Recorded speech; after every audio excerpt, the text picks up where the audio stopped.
Friends, मी मोनिका आणि Monika blouse cutting and stitching ह्या चॅनलमध्ये सर्वांचं मनापासून खूप खूप स्वागत आहे. मैत्रिणींनो, आता रात्रीचे वाजलेले आहे 11:30 आणि मला खूप अर्जंट ब्लाऊज होता द्यायचा, म्हणजे शिवून द्यायचा होता.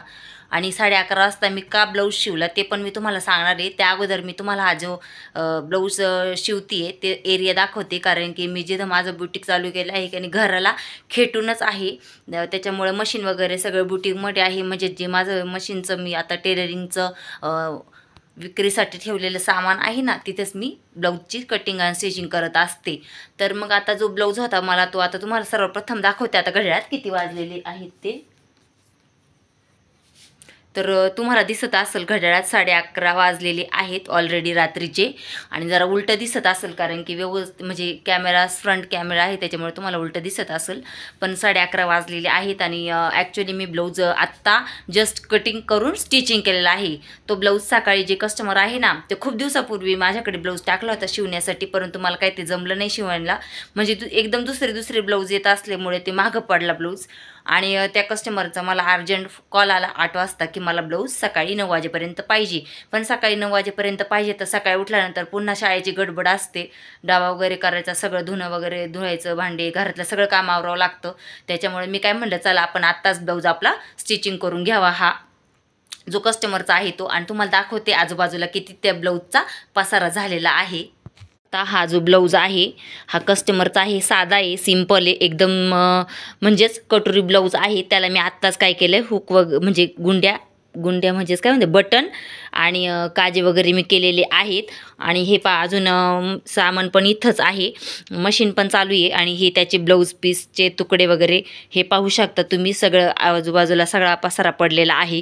जस्ट मी काय केलं, ब्लाऊज कटिंग केला, स्टिचिंग केला. आणि हे पाहू शकता इकडे सगळं सामान ब्लाऊजचं असंच व्यस्त पडलेलं आहे. ती साडी आहे त्याचा पण मला साडीला पिको फॉल करायचा आहे. आणि त्याचबरोबर इथं पण एक साडी आहे, तिला पण पिको फॉल करायचा आहे.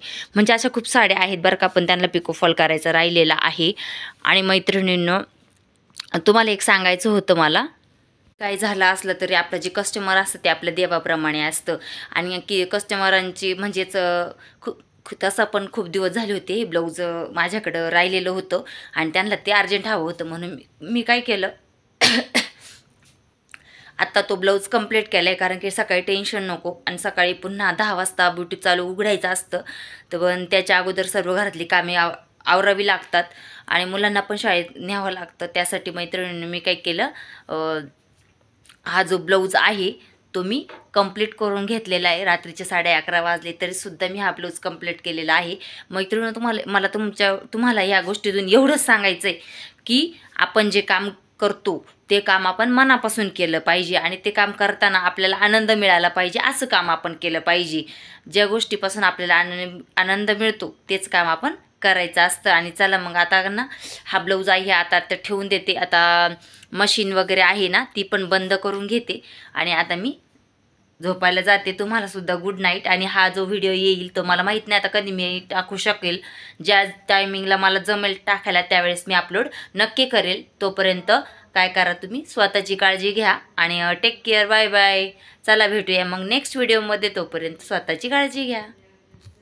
तर मैत्रिणींना तुम्हाला हे सांगायचं राहिलं होतं की हा ब्लाऊज 36 छातीच्या मापाचा आहे. आणि हा जो ब्लाऊज आहे, हे जे कस्टमर आहे ना, त्यांचा कुठेच ब्लाऊज बसत नाही. मी जेव्हा ब्लाऊज त्यांचा शिवते त्याच वेळेस त्यांना तो ब्लाऊज परफेक्ट बसतो. त्याच्यामुळे ते माझ्याकडं कितीही टाईम झाला तरी ते ब्लाऊज माझ्याकडं शिवण्यासाठी टाकतात.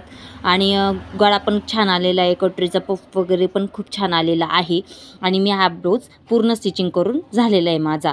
तर मैत्रिणी, तुम्हाला जर हा व्हिडिओ आवडला असेल तर आपल्या चॅनलला काय करायचं आहे, लाईक करायचं आहे.